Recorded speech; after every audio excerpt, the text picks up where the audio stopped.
Good morning! I hope you're doing great, my dear friends.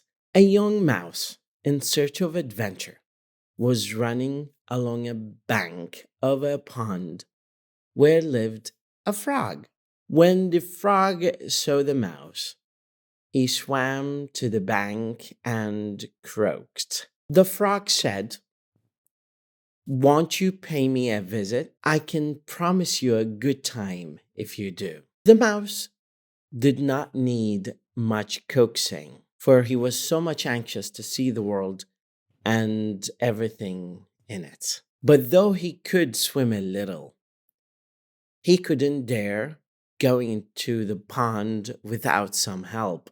The frog had a plan. He tied the mouse leg to his leg with a tough reed.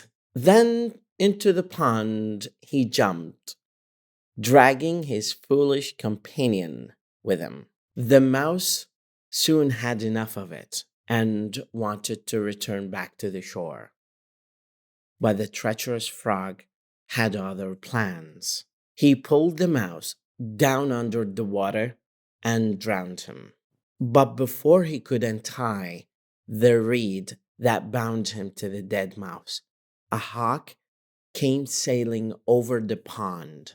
Seeing the body of a mouse floating on the water, the hawk swooped down, seizing the mouse, and carried it off, with the frog dangling from its leg.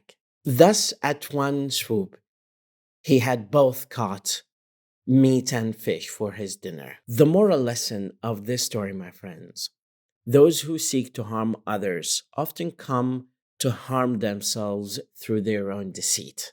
Be very open and transparent, because eventually what goes around comes around. مدرب اللغة وليد خالد.